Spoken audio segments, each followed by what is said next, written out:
Hello, good evening to you. Paying more in council tax, it's become an unwelcome but expected event every year, but with families paying an average of £500 more than they were 5 years ago.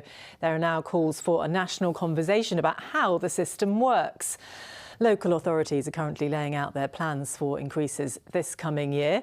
Our national correspondent Rob Osborne is in Caerphilly for us tonight, where there's a proposal for a 6.25% increase. Rob, it's always a hot topic, but maybe more so this year. Who doesn't have an opinion on council tax, Andrea? Yes, I am in Caerphilly, right next to the castle, but quite frankly, we could have been in any part of Wales tonight, any county, as councils grapple with the decision of how much to put up their council tax by. Year on year on year, we have seen increases, and it has tonight led to one senior council leader saying the time has probably come for us to have a discussion about what the future should look like. There was a low mood in Caerphilly this afternoon, and it wasn't just because of the weather. What do you think of council tax? Awful. Too low? Too high? Too high. I want lower council tax. I don't know what we're paying for. Well, me as I'm an old age pensioner, terrible. Do you think it's going up too much? Yes, a little bit. And are you getting good public services for that money? Not really, no. I think I'm paying 25% more than what I did 5 years ago. Are you getting 25% No, worth extra? Yeah, no, getting 25% worse because they're cutting services. Council tax is going up in Caerphilly, and so is the demand for this local food bank. Rising bills are not completely to blame, but they're not helping. Maybe over 50% of our requests are coming from working families, some two-parent working families. We're getting requests from professionals such as teachers. And we know that the cost of living, the price of food, everything is going up. But we also know council tax is going up across the board, across Wales, right? How much of a factor is that for people? Again, we always take feedback from anybody that requests a parcel from us. We're fully inclusive, and reports coming back to us is they can't keep up with the cost of living, whether it's the rise in energy costs, council tax, general cost of living. The council here in Caerphilly say even with a proposed 6.25% rise in council tax, they will still face significant financial pressure. It's a story we've heard before, and it's a story that'll be familiar in counties across Wales.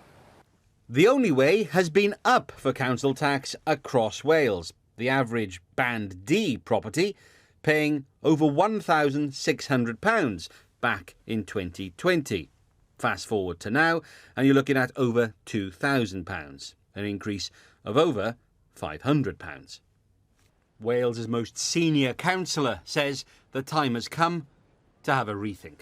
Across the country, I think there has to be a conversation that the council tax system, isn't really a fair one. It's quite regressive in terms of the way that people quite often compare bands. So in Rugby Six, people say, oh, we have high council tax. The truth is, in RCT, we have the third lowest council tax per dwelling based on what people actually pay. But people compare bands, but that's based on your value of your house. So a band A in RCT, if it was moved to the Vale of Glamorgan, would be a band D. So you're not comparing a band A here to a band A there. So the system is difficult for people to understand, and actually it's not a fair system. Council tax is a hot topic. It's brought down prime ministers. And after the Senedd election, it'll be an issue they can't ignore. Well, you have to think about the perspective of the council for a moment. A lot of their budget is being eaten up by things like social care and by aspects of education. And the big reforms, well, that has to come from the Welsh Government. And although there has been talk of reform in the past, it has always been kicked into the long grass. That Prime Minister I mentioned who lost her job, Margaret Thatcher. That's how important council tax can be to politicians' future. So will they talk about it in the forthcoming Senedd election? Well, we can certainly ask them about it, can't we? And I'm sure we will be. Rob in Caerphilly this evening, thanks very much indeed. Elsewhere, a man who fatally stabbed his wife 17 times with a kitchen knife has been sentenced to prison. Thisara Welagalaj admitted murdering Naroda Nuanhela, who he was separated from in Cardiff last year. A court heard how he had become obsessive after learning about her new relationship. Well, Mike Griffiths is at Cardiff Crown Court for us with more on this case. So, Mike, what was said today?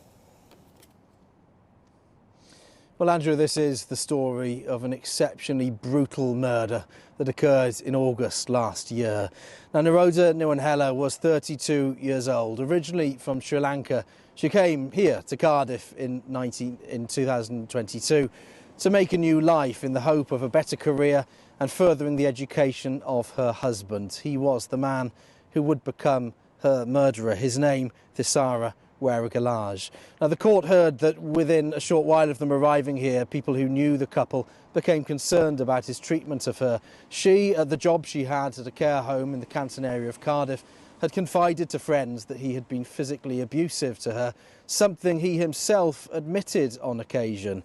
Now, when they began to live apart, he became obsessed with the friendship and then relationship that she began with a man that she'd met through that care home, his name James Stevenson. It was near Mr Stevenson's flat in the Riverside area of Cardiff, where in August last year, in a car park, Welagalaj lay in wait for Naroda, waiting in the early hours for her to go to work. He confronted her and stabbed her repeatedly.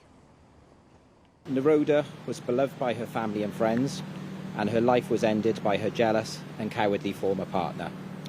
Naroda was in the process of separating from Welagalaj, who could not accept that Naroda no longer wanted to be in a relationship with him. He brought knives to the area, which he said were to intimidate her, and then went on to murder her. Well, CCTV had shown that Welagalaj visited the car park on no fewer than 8 occasions prior to the murder. He'd bought those knives the day before. One of the knives used in the murder, we heard evidence that the attack was so ferocious, the blade of the knife had snapped off. Now, we also heard victim impact statements from Naroda's father and her partner, James Stevenson. He said she was the most kind and caring person anyone who knew her had ever met. Welagalaj sat unresponsive, emotionless as he heard these things. The judge, Daniel Williams, said, "Your brutal selfishness has left a void that can never be filled," sentencing Welagalaj to life in prison with a minimum term of 23 years. Mike Griffiths at Cardiff Crown Court, thank you. 2 teenagers have been sentenced for killing a father in a racist attack in Barry. Kamran Aman was murdered in June last year while delivering shopping to his elderly mother. 17-year-old Marcus Staniforth and a 16-year-old who can't be named for legal reasons began shouting abuse at Mr Aman before stabbing him in the chest. Staniforth was sentenced to a minimum of 17 years and the other teenager a minimum of 15 years. Thousands of Welsh engineers are set to be involved in the design of autonomous military technology like uncrewed surveillance equipment and drones. And drones. The UK government says it's part of a £50 million defence deal with the Welsh government. The agreement also includes plans to create a new training college here by next September to educate the next generation of defence engineers. We're in a period now of new threats, fresh uncertainties, and Ukraine teaches us that the technology of the battlefield is changing the nature of war week by week, and it's clear that if we want our armed forces to do the job we expect them to do, which is to defend our country, contribute to the deterrence of adversaries, then having the cutting-edge autonomy that Wales can help us develop is an important part of the future. NHS waiting times is something that we have reported on countless times, but now there are renewed calls for action over waits for cancer treatment. The latest data shows only 58% of patients started their treatment within the Welsh Government's target time of 2 months. And for some cancers like bowel cancer, that number is even lower. It's something a Senedd committee has called seriously concerning. Our health reporter Katie Fenton explains. Stop scrolling. Do you know the signs and symptoms of bowel cancer? Rachel is a bowel cancer survivor on a mission. So remember, you need to check the toilet, check your loo roll as well. Adorning a poo-themed cape in her online videos, she uses humour to spread a life-saving message. But it took 2 years of misdiagnoses before Rachel found out she had cancer. At 33, doctors had said she was too young. Originally, they thought, oh, we've caught the cancer early, but it weren't until they actually went for surgery and the extent of the cancer spread come to light then. So I had 2 parts of my bowel removed, a hysterectomy, a stent in my bladder and a stoma formed. Life-changing surgery? Yes, life-changing surgery. So I didn't know that was going to happen to me until I woke up and couldn't get my head around the actual extent of the cancer that I had, knowing that I'd been living with that for potentially years, not knowing really. After a delayed diagnosis, Rachel's treatment started within 2 weeks. But latest figures show only 6 in 10 cancer patients are starting their treatment on time. Investigating the state of cancer services, a Senedd committee today said it was alarmed at the problems, concerned about the pace of change, and unconvinced by the Welsh Government's approach. Wales is the only UK nation without a long-term plan to drive improvements in cancer care and outcomes, and our research, our report, our inquiry found worryingly high levels of cancer failure to intervene early, to offer screening, to reach populations, particularly in deprived areas, and the Welsh Government missing its targets badly. Thousands of people in Wales are just waiting too long and having their lives sort of turned upside down really with that devastating delay and worry. You know, cancer professionals do a fantastic job within the NHS, but they're working within a system that just can't meet the demand at the moment. The Welsh Government says it's working with the NHS to improve cancer care and has spent tens of millions of pounds on services. Back in Pontypridd, Rachel's mission continues. It may look a little bit silly, but this is just my life-saving tool. A tool she hopes will get people talking and acting sooner. Katie Fenton, ITV News.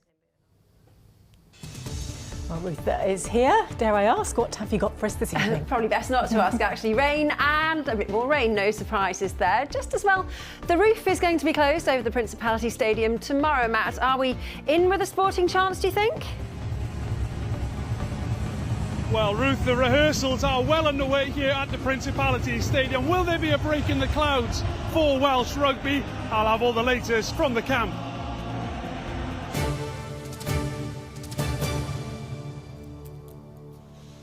Ruth and Matt with you shortly. Next, though, business owners say they're losing money after Wrexham's High Street was pedestrianised last year. The main road through the city was closed to vehicles by the council in April in a bid to increase footfall. But there are claims it's had the opposite effect, prompting calls for the decision to be reversed, as Joanne Gallagher has been finding out. Martial arts expert Russ Williams is used to a challenge. So when the road near his Wrexham gym was pedestrianised, directly affecting his trade, he went round the city to ask if others had been hit. We went to over 100 businesses and over 96 of them were having problems and would like to see the high street reopened again. It just makes me feel sorry for the parents and that, and they were getting warned that they had to move by the traffic wardens and that, like, you know. One of the unlucky ones was Lisa. I parked outside here to get the children in and had to pass something to Russ, and obviously having a hip replacement, I'd lost my, I was very struggling to get back down the steps. Must have been about 6 minutes, and my car being slightly parked, they'd find me straight away. Traffic's been banned from here since April last year. Deliveries are allowed in the first few hours of the day, and it was done primarily to create a cafe culture, improve the environment and make it safer. It's been a week since I asked Wrexham Council to comment on the issues raised. Still nothing from them. And for traders, that's cause for concern. It's very demoralising, disheartening, to be honest. I just feel as though we're not being listened to. Nobody really who comes in the market has anything positive to say about the high street as it is now. you can see that the footfall is down. It was meant to encourage people, but people like convenience. And before, people could pull up on the high street in disabled bays, or they could drop people off, and the Wrexham Council in their wisdom have taken all that away and planted some trees.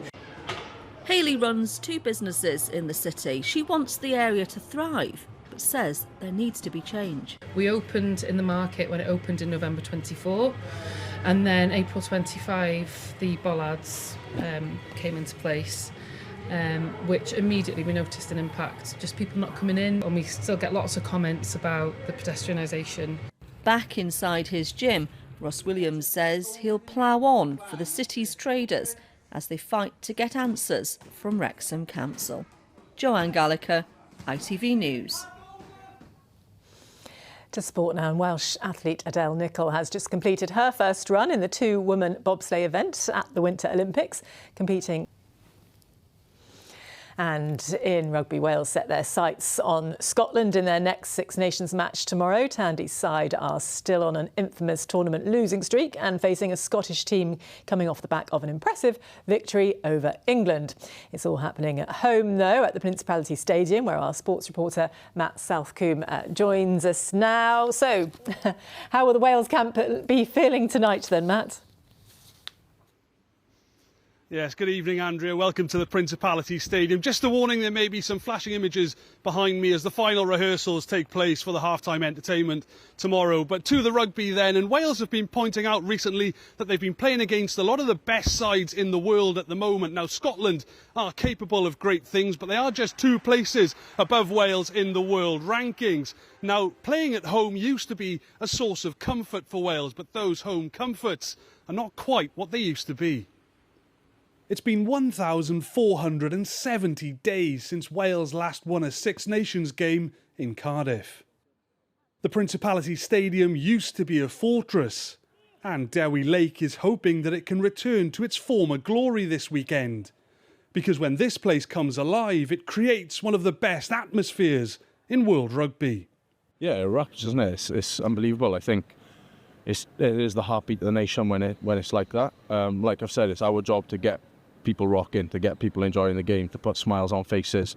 And I suppose all we ask is in return is support, which we always get, and noise, and people feeding that energy, because we do feed off the crowd and their noise and their reactions. But like I said, it's our job to create that.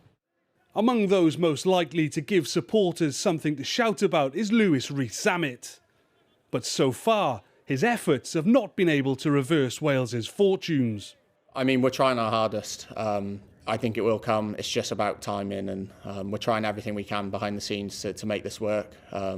It's going to be the little wins that are important to build on. And Rees-Zammit will be looking no further than his beloved Manchester United for inspiration. They've turned their season around in recent weeks, giving hope that Wales can do the same. Loving it, mate, to be honest with you.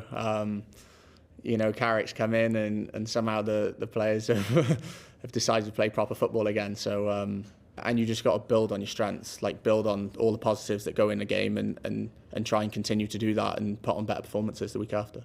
A better performance is exactly what will be required this weekend in order to avoid yet another nightmare on Westgate Street. And just like magic, a rugby pitch has appeared behind me here. Now, yesterday we were talking about Steve Tandy's relationship with Scotland. He was their defence coach for 6 years, and today there were some warm words from Scotland captain Sione Tuipulotu. When I first came over here, I was really shy, and he was one of the first coaches to put his arm around me and I suppose learn me as a person before maybe a rugby player, and that had a massive effect on my rugby because I felt like I trusted him a lot, and I confided in him a lot of stuff outside of rugby as well. And in the early stages of, I suppose, my development in Scotland, he played a massive part of just bringing me out of my shell. And well, a Welsh win in this fixture used to be a foregone conclusion, but Scotland recently ended a 20-year losing streak here in Cardiff. It's been 4 years since Wales have won a Six Nations match in this stadium, but the team they beat that day was Scotland. Could it be an omen? We'll see. Could it be an omen? Yeah. Thank you very much, Matt. We'll speak to you soon. A reminder of our top story. There needs to be a national conversation about council tax. That's according to the organisation representing local authorities. Year-on-year rises means the average household in Wales is paying £500 more than they were 5 years ago. The leader of the Welsh Local Government Association says more government funding is needed to keep services going. Still ahead on the ITV Evening News.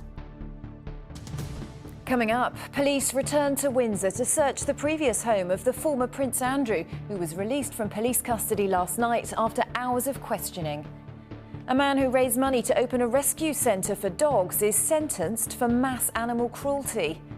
And Team GB's curling team eyeing gold at the Winter Olympics.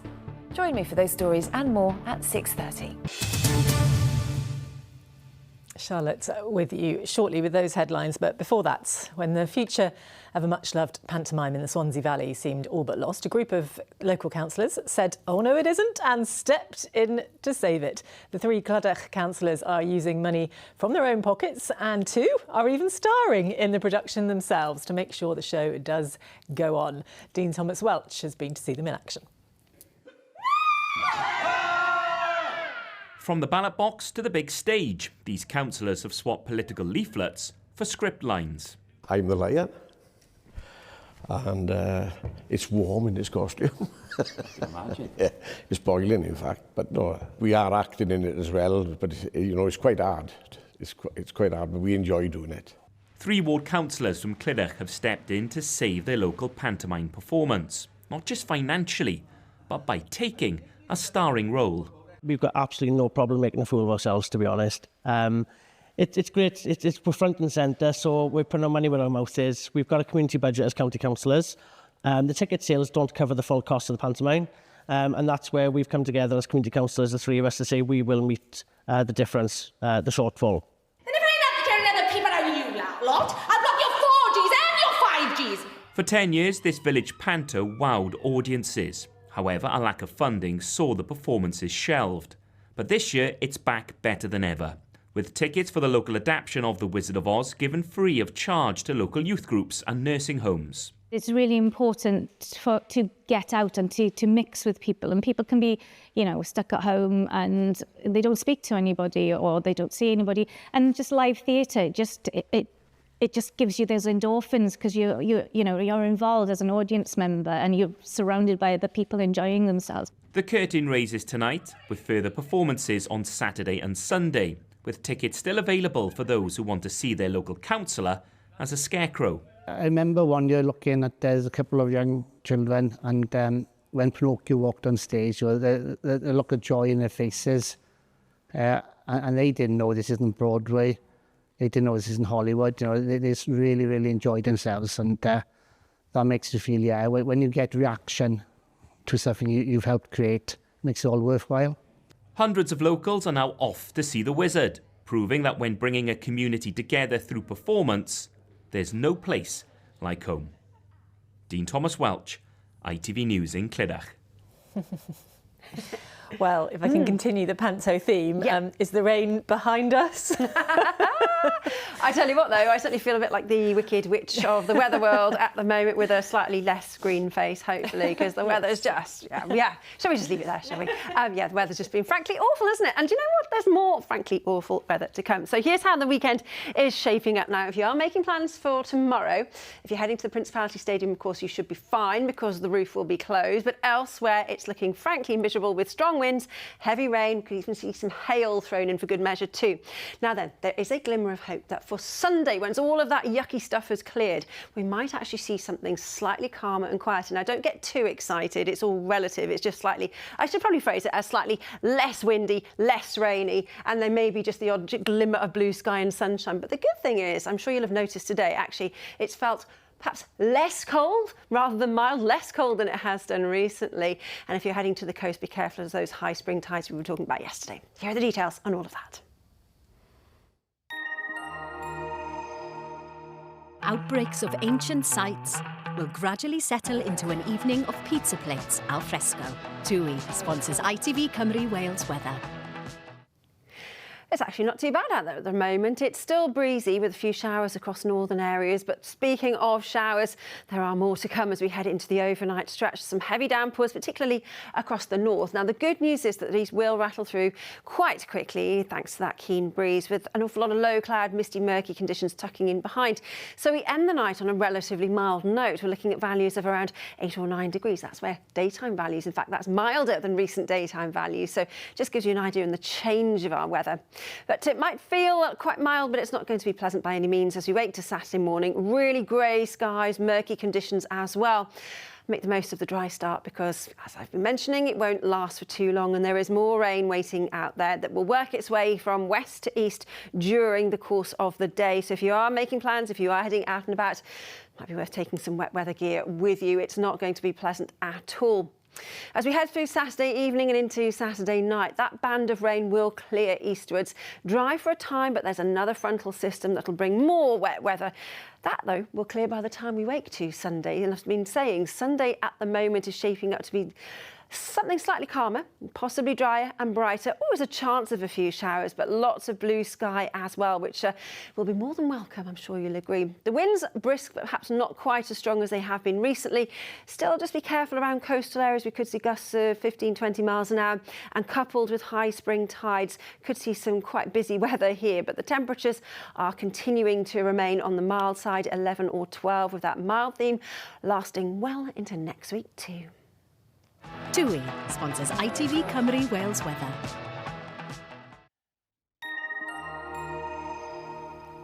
Well, the mild bit is the nice bit, and make the most of any blue sky on Sunday, because by the time we wait to Monday, it's all just going to go horribly downhill again, back to wind and rain. You're welcome. It with such a smile on your face. It's the only way. That is it from Wales at 6. Megan Boots here with your late update a little later on. Bye-bye.